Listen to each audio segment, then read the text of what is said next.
under 500. Aaron Judge helps the Yankees win. You're paying the player $300 million. You better be sure that guy's going to help you get over the hump.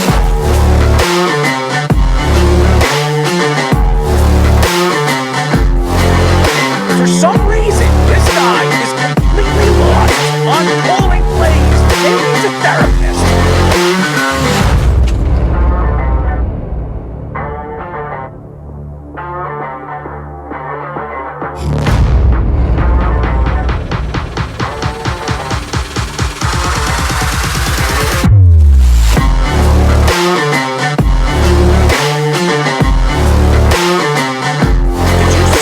Jackson cried to the ref. No, he didn't.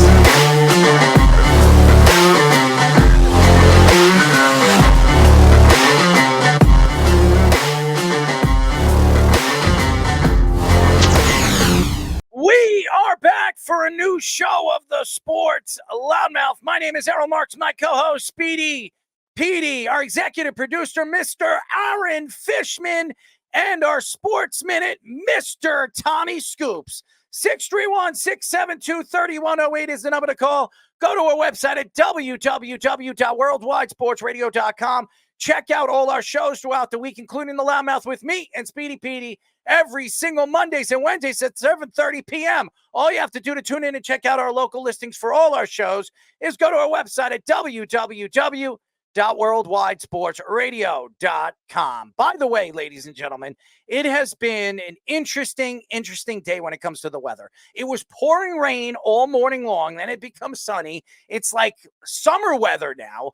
I don't understand this weather here in New York. It's fall time. We're going into winter, and we had like 78-degree weather today. It was just ridiculous. I don't like this weather. Everybody knows I can't stand the heat. This should be football weather. It should be like in the 50s consistently. It's not, and I just can't stand it. Speedy, what's up, man? Crazy weekend for my sports teams. The Mets with two wild games, absolutely. The win game one out of nowhere and then lose game two. Edwin Diaz struggling a little bit, but still have trust in him. And then the Giants out of nowhere. I'm like, I'm going to just put the Giants game on my phone because I have no faith in them winning, actually. And then they actually win. The problem is, and I've said this all along about Giant fans, is they don't trust Daniel Jones.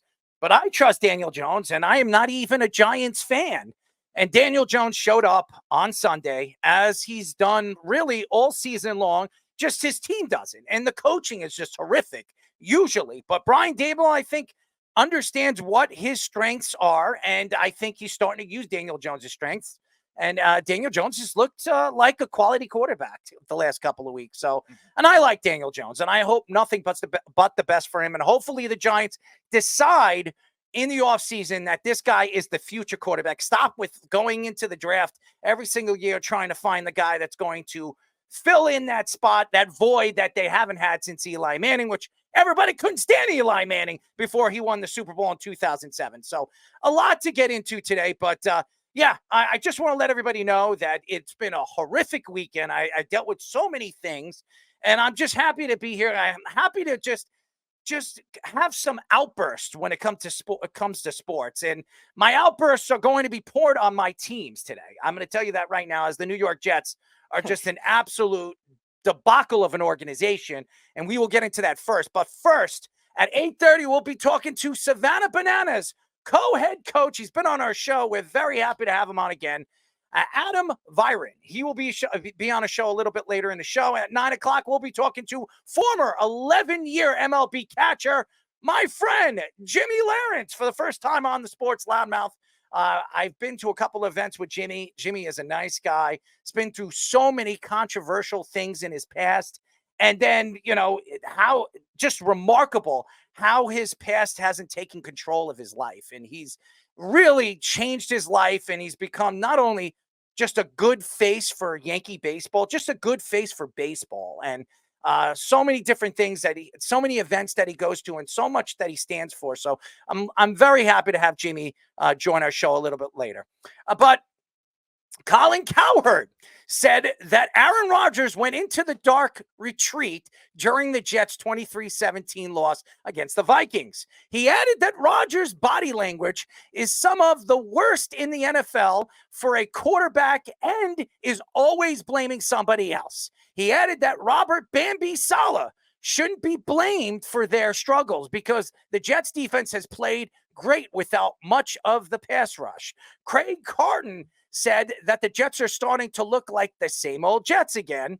WFAN's Brandon Tierney says that the Aaron Rodgers looks old and frustrated. Sports Illustrated's Albert Breer reports that Davante Adams sweepstakes is pretty much down to the Jets and the Saints, and the Raiders want to make the decision very, very soon. The deal could happen within the next 48 hours, and the Raiders are likely to get a second-round draft pick and maybe a day 3 pick for Davante Adams. A lot to get into if you're a New York Jet fan, and I don't want to hear any excuses on Sunday. It was an early game. It was in London. So many Jet fans showed up in London to see a team not even show up in the first half. Nobody showed up in the first half. I think Bambi was hanging out with, a couple of flowers or, skunks or, rabbits. I don't know what he was hanging out with, but he wasn't hanging out with his football team. That's for sure. His problem, and I've been saying this over and over and over and over again about this team, is he does not know how to lead. Robert Saleh has had a problem with this team since he's taken over. Is he doesn't know how to lead men. When he was over there in San Francisco, everybody trusted his way or the highway when it comes to the defense. Everybody. Richard Sherman spoke high regards of him when he left Seattle to go to San Francisco and took his talents to San Francisco. And he said Robert Saleh was his best defensive coordinator he's ever played under. We've heard so many different defensive players speak so much high regards to this man, that he's a great leader, that they play with him or play for him no matter where he went. And he's drawn some players to come and play for him with the New York Jets. But the guy is a failure as a head coach. His record shows you he's not a successful coach. His problem really, intensifies when his defense isn't playing well early in the game. His defense did not show up in the first half. It did not. It was the second half where the defense shut down the Vikings offense. The Vikings had 6 points in the second half? 2 field goal kicks. They were up 17-7 going into the third quarter. They were up 17-0 until 2 minutes of that, 2 minutes going into the half. The Jets just couldn't figure things out. They couldn't figure it out. And everybody wants to point it to Aaron Rodgers. It's Aaron Rodgers' fault. Did he look good? No, he threw 2 interceptions in the first half. He threw 3 interceptions in the whole game. It's not the first time Aaron Rodgers has done that. He's done it 5 times in his career. 5 times. And I was speaking to Mark Everett Kelly after the game, and he said the last time Aaron Rodgers did that was, I think, 2018, 2019. He's done it 5 times in his career. This guy is one of the most accurate quarterbacks in NFL history. He is the most accurate quarterback in NFL history. But for some reason, he came to the New York Jets. He gets hurt with 4 plays last year, didn't play at all last year, comes back. Everybody was expecting high regards of the type of player that he was when he played in Green Bay, that he has the tremendous talent, to tremendous arm strength and arm ability. And this team is just not playing well. And that has a lot to do with coaching. Nathaniel Hackett can hack it. He doesn't know how to coach. This offense doesn't know what the hell they're doing. They're running the wrong routes. Aaron Rodgers is calling audibles at the line of scrimmage. You can see him calling audibles and check downs. And you see the running backs. They have no idea what's going on. They don't know if they're running or they're going to catch in the backfield or going to be decoys in the open field or even blocking for them. Allen's a rookie. So there's no excuses for Breece Hall, okay? There's no excuses. He's been in the league for 3 years. This guy has been an elite running back. And again, the problem is they're not running the right routes. Garrett Wilson, I've heard the analysts in the game say that this was Garrett Wilson's best game. Yeah, when he sees the ball 20 to 22 times, of course he's going to have a good game. He'd be sorry if he didn't. Anybody that sees the ball 22 times thrown to him should have a good game. But teams are going to figure that out. And Allen Lazard didn't catch the ball in the most important parts of the game. And this is, again, a problem for Allen Lazard. He can't hold on to the ball. And again, I'm not making any excuses for Aaron Rodgers. I know everybody's probably saying, oh, there he goes, making excuses for Aaron Rodgers. You love Aaron Rodgers. No, I'm not making any excuses for him. Aaron Rodgers has a lot to be blamed for in that game. A lot. A lot. But it's not all his fault. He's calling the plays. These guys got to run them. Mike Williams was the only player I felt, and he's been here for what? 4 games, 5 games? He's finally getting a chance to play and see the ball. He's the only one that I can honestly say looks like a competent wide receiver when he's running a route. When he's running a route. Aaron doesn't throw him the ball enough, and at the end of the game, that interception, that was a hold. Right there, that was a hold. That was a penalty. The fact that the refs didn't call that as a penalty is a debacle. But again, throughout that game, Minnesota was getting the calls and the Jets just weren't. They weren't. But that's not an excuse. You're going to see that a lot in the NFL. You're going to see that. And Aaron, puts his head up. He's complaining. There's so many things that Robert Saleh said at his press conference at the end of the game that makes me shake my head. The fact that Aaron Rodgers up there, he's trying to speak to the press, and the press are really nailing him down, trying to point, certain situations and certain plays that were called at the line of scrimmage and the audible plays were his fault when he probably was not taking responsibility for some of the plays and some of the routes that these players were running, which it is half of his fault, but not all of his fault. Breece Hall is not the same player he was last year. He was not in this game, and he wasn't in the last couple of weeks. I don't know where the Jets go with this, but I'm going to tell you this. Monday Night Football in front of the world, and they've been in front of the world how many times so far? In the first 5 games of the season, they have been in prime time 3 times. This was the primetime game because it was the first game of Sunday. It was London. It was the only game being played at 9:30 in the morning. To me, that's prime time, where everybody has their eyes on you. They've been on a Thursday night football game. They've been on a Monday night football game. And now they're going to play in another Monday night football game in front of everyone against the Buffalo Bills at MetLife. And again, to the Jet fans that are all over social media saying that Aaron Rodgers looks old, he's the problem. Really?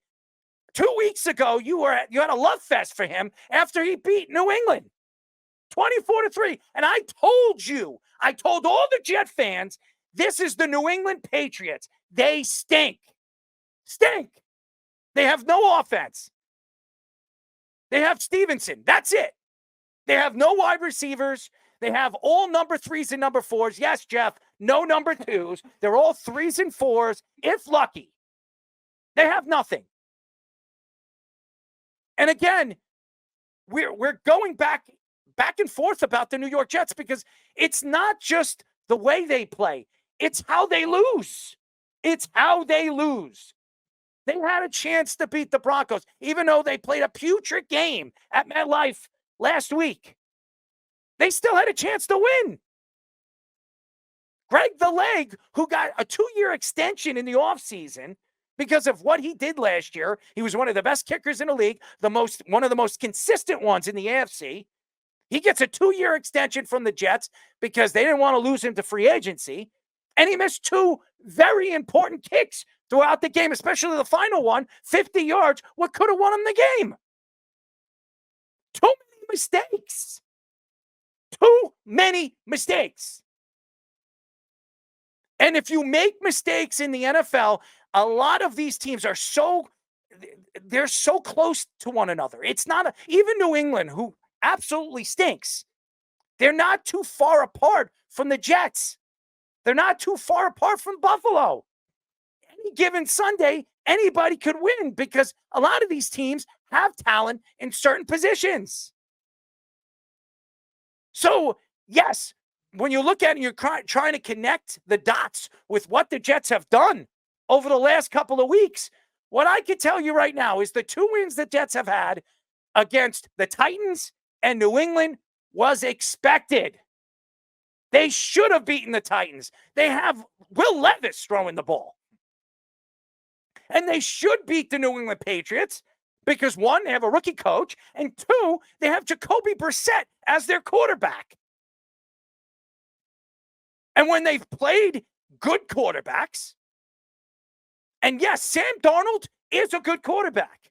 For all you Jet fans that didn't want Sam Darnold and the Jets just decided to banish him from the organization and only getting a 2nd and a 4th from him. And I think now when you see what Sam Darnold is doing and what he's producing, he didn't have such a great game. He didn't play well on Sunday, but he did enough to win. He did enough to win against Green Bay the week before. He had a great first half and he played like crap the second half. But guess what? He did enough to win. And in the NFL, all you need to do is do enough to win. And you could do enough to lose. And Aaron Rodgers knows about that. Robert Saleh knows about that. And we all definitely know Nathaniel Hackett knows everything about that. I can't sit here and make any excuses for this team. And I won't, because I'm an honest Jet fan. I'm wearing my Jets hat because I'm a Jet fan. Facts are facts. I'm wearing a pink Jets hat because this year, or this month, is obviously Breast Cancer Month. And I'm a supportive person when it comes to breast cancer. And I know a couple of people that lost their parents from breast cancer. So I stand for what I believe in. And I stand for my team, even though I can't believe they lost a game that I thought, even though this team, the Minnesota Vikings, were 4-0 going into the game, that I thought that the Jets were the better team.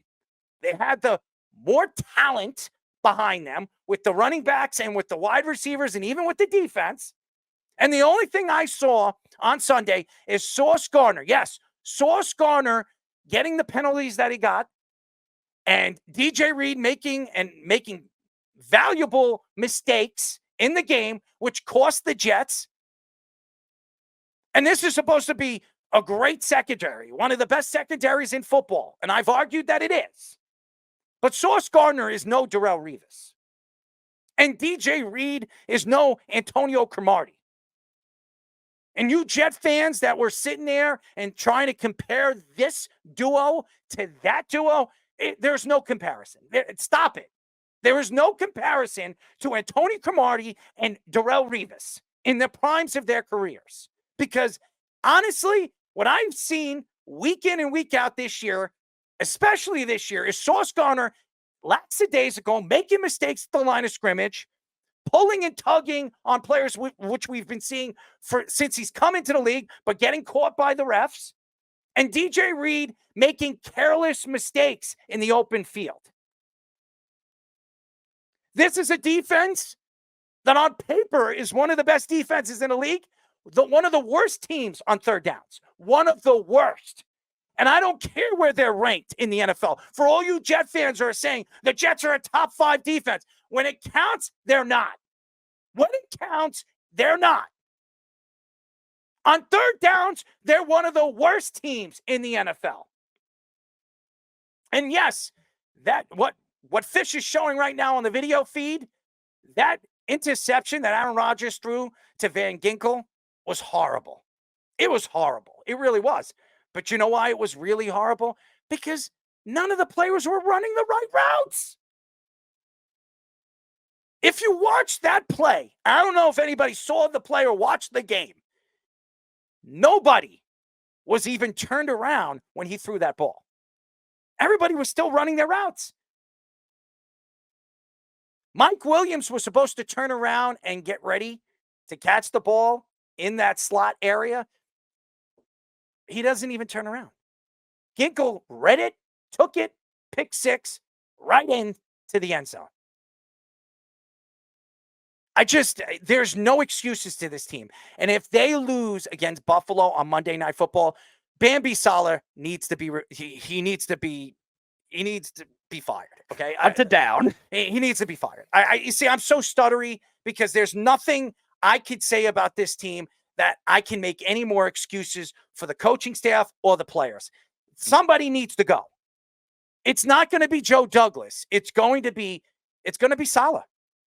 If they lose on Monday Night Football on a national stage at MetLife against their nemesis, the Buffalo Bills, Josh Allen just lost his back-to-back games. He just lost back-to-back games, just like the Jets. Whoever wins this game on Monday Night Football is going to have sole custody of first place in the AFC East. Yes, as bad as the Jets have been the last few weeks, the Jets have a chance to be in first place in the AFC East if they beat the Buffalo Bills on Monday Night Football. And Colin Cowherd, a message for you that is trying to protect Robert Saleh just because the Jets defense on paper played well. That's still not the overall job of a head coach. Now, I think I've been stubborn in the past with teams, with the Jets trying to evolve their schemes and evolve their game plans. And I think they tried to do that with Garrett Wilson with his comments last week, trying to get him more involved. But here's the problem with that. When Garrett Wilson got 22 targets in that game, like Brian Flores kind of bought into that kind of thing and still outcoached Robert Saleh and Nathaniel Hackett and said, all right, we're going to go double team Allen Lazard because Allen Lazard is eventually going to get the targets. And what did you know? Like you said, the game plan eventually caught up to him in the fourth quarter. That second interception was a horrible throw. Double teamed right into Allen Lazard. Why? Because eventually Aaron Rodgers is going to have to make the adjustment to try to go to Allen Lazard. And they've had a great game plan all game for all those running backs. And that's the difference in coaching. Fish was just showing the first interception with Van Ginkel before. He made Van Ginkel look like a blitzer, drops back into coverage. What happens? Pick six. Why? Because they knew those route patterns were going to come because they were trying to adjust to that to get more quicker concepts. And that kind of thing, while the initial game plan to get a different look might have been better, they never adjusted in the first and second quarter. And what do you know? You're down 17-0. And when you fall down 17-0, it's all about chasing. And by the way, how many times have we seen this year the Jets have the lead in the game? How many times have we seen it? 3, 4 times all season long? And how big of a lead? So it's been horrible. The only game that they really looked like they were going to pull away was the Patriot game. Right. Even the Tennessee Titan game, they shouldn't have won that game. If Will Levis didn't make those mistakes, they probably win that game. The Titans probably win that game. It's just there's mistake after mistake, coaching blunder after coaching blunder. And Robert Saleh, all he does, and I said this over and over and over again, he looks like a deer in the headlights. His head's between his legs, and he's looking at his testicles half the time. And then when his head's up, you wonder if he actually knows what's going on in the game. I really sincerely believe that Robert Saleh has no answers. And I do believe that him and Aaron Rodgers are not getting along. There is something going on in that locker room that we don't know, even though people see it. Nobody knows exactly what it is, but there's something going on with him and Robert Saleh. You saw it in the New England Patriot game on Thursday Night Football. You saw it. And I know Aaron says, and Robert were like pushing it away like it was nothing. But honestly, I saw it before it was even becoming a story. And I told Fish to post that up, the picture. And then everybody started posting that up on social media after the game. I saw it. I was watching it. I saw his face. You know when Aaron Rodgers is not happy, his eyes get big, and he makes these faces. You see it. He's either frustrated or he's pissed off. You knew when Tom Brady was upset. Oh, yeah. You knew it. All tablets were being destroyed. Not even that. You see it in his face. You see him yelling, cursing, looking down and just screaming at himself and everybody else around him. You know when he's pissed off. It's just there is something going on with this team. Maybe there needs to be a coaching change right now. Mm-hmm. Maybe to give them some kind of confidence. Now, I don't want Nathaniel Hackett to be the head coach of this team. We definitely don't want to see that. No. Maybe they fire Nathaniel Hackett and bring in another offensive coordinator. Maybe play Downs. Maybe let Downs take over for the team. He's been the offensive coordinator with the Titans, I think it was. I think it's Downs. I think it was Todd Downing. Yeah, Yeah, it Downing. Was the Titans offensive coordinator. He was the offensive, maybe making him the full-time offensive coordinator and changing it up. It worked well for the Buffalo Bills last year when Brady took over.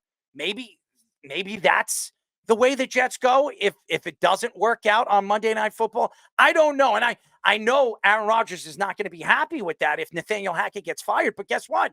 It's not Aaron Rodgers' team anymore. It's not. If Robert Saleh wants to be taken seriously right now, he needs to take the bull by its horns. And he needs to say, you know what? This is my team.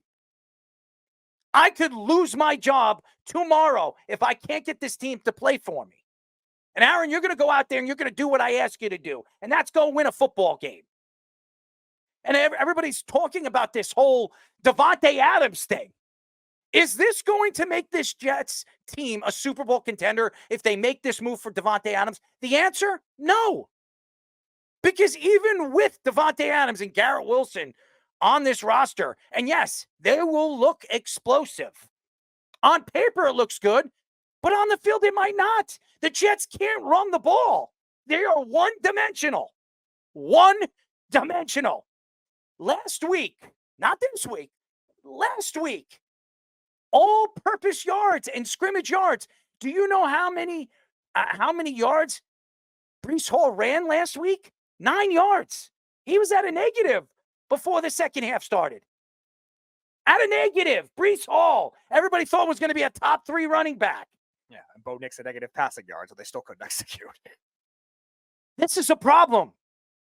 If they can't run the ball and they're one-dimensional, and teams know they're going to play one-dimensional, you're going to have Aaron Rodgers throw the ball 55, 60 times, you're in trouble. Even with those Green Bay Packer teams, they had good running games. Every year they had good running games. They never had a weak running game when Aaron Rodgers was there. They never played one-dimensional football. And now you see Aaron Rodgers playing one-dimensional football, and we've seen every single quarterback, great quarterbacks, young quarterbacks, come here to this team at the top of their games. The only person that really showed up when he came here to the New York Jets and took over and was a pretty good Jet was Vinny Testaverde. He was the only veteran quarterback that came here and was successful. And now Aaron Rodgers, all the Jet fans were so excited. Aaron Rodgers is going to be our quarterback. And the only thing we've seen Aaron Rodgers do this year that I've seen, and I'm going to complain about, is go up there, speak to the press, go to a bunch of events, flash himself, dance around, prance around like he's the king of New York, and has done nothing. Done absolutely nothing for this team or this organization. On Hard Knocks, he was over there. He was making suggestions. It was everything. Everybody was like, oh, we got Aaron Rodgers. Everybody wanted his autograph. You have Chris Sweeney. Yes, Chris, I'm going to throw you under the bus. Chris Sweeney, who I've given an opportunity to get autographed jerseys from guys that we've had on the show. Kiss Aaron Rodgers' ring, his ass. Aaron Rodgers might as well have taken off his underwear and signed it.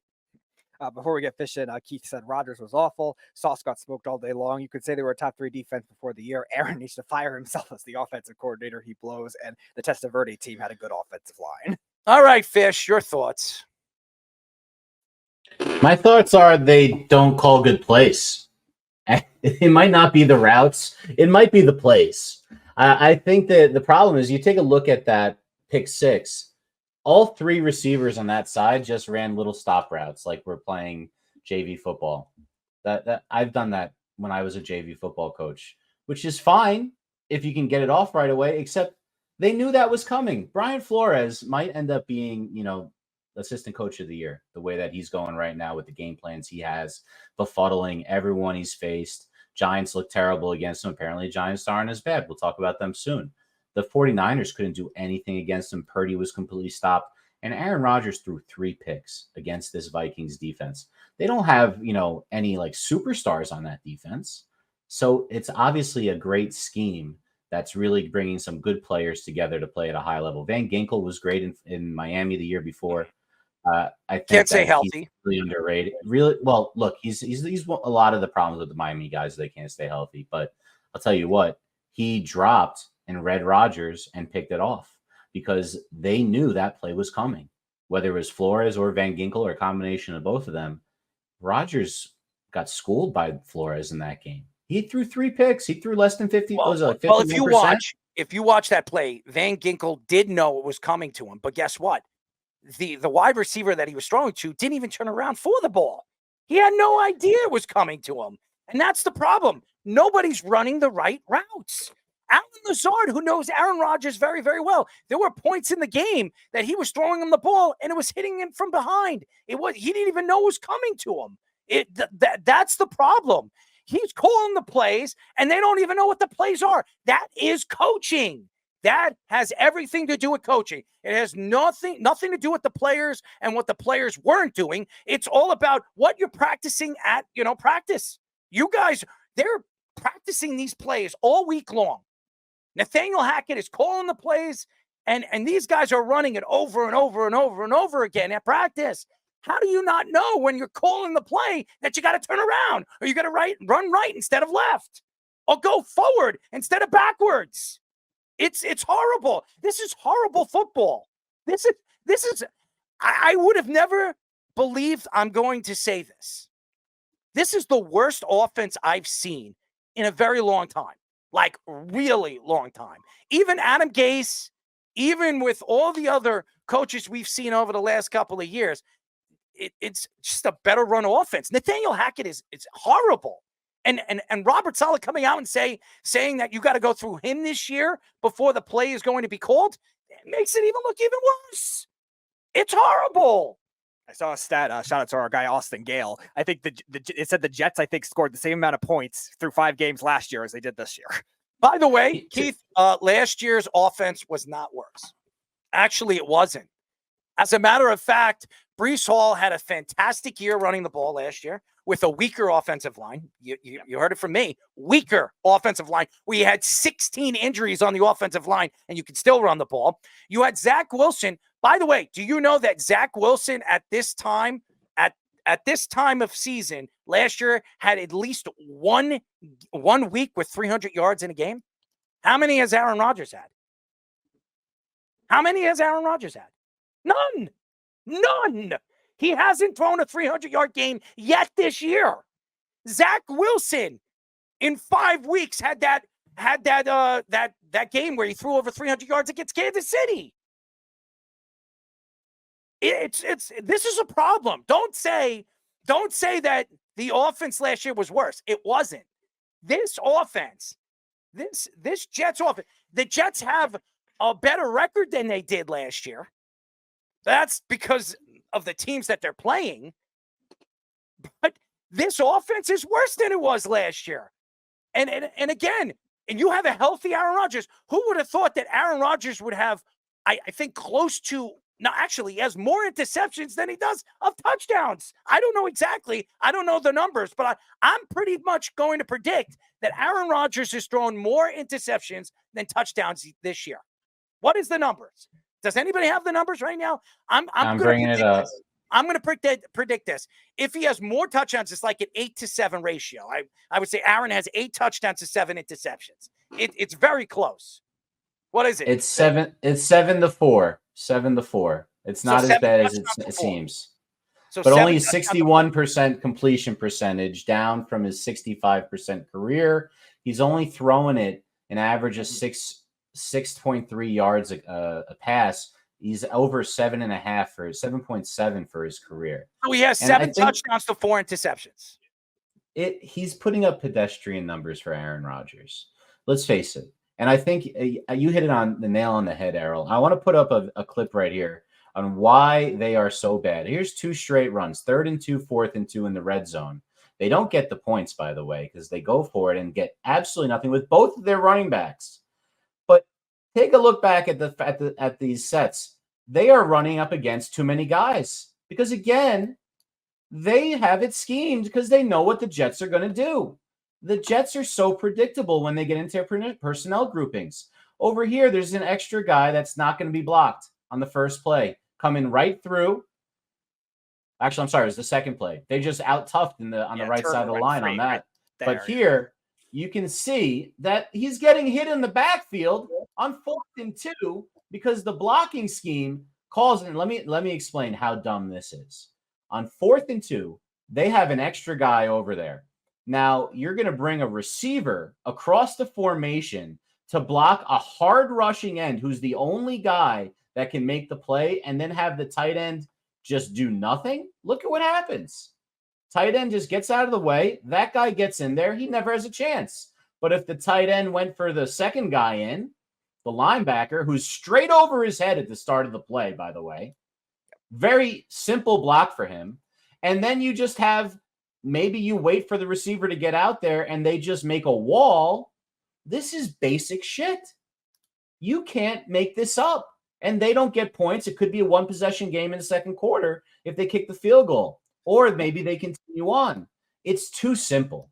It's so easy for a guy like Flores. They can't run the ball.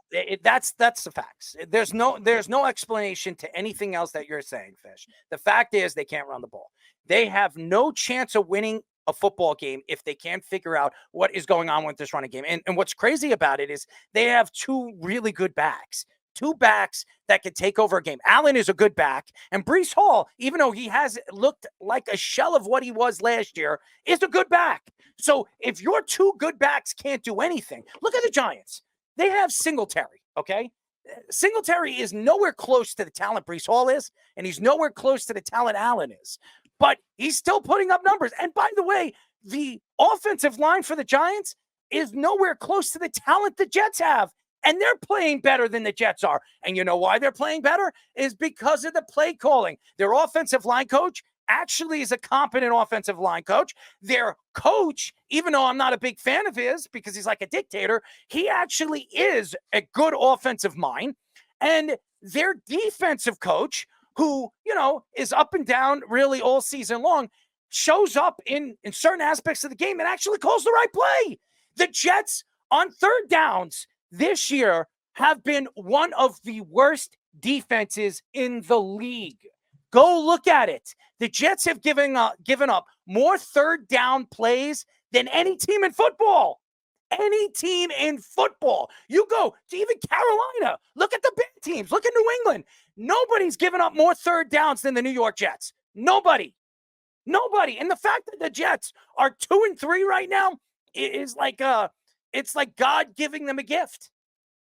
He's giving you a gift. And all you Jet fans, you should enjoy yourself with your nice bracelets that you're going to get at MetLife when you play the Buffalo Bills. Because the last time they met at MetLife, go ask Aaron Rodgers what happened. Go ask him.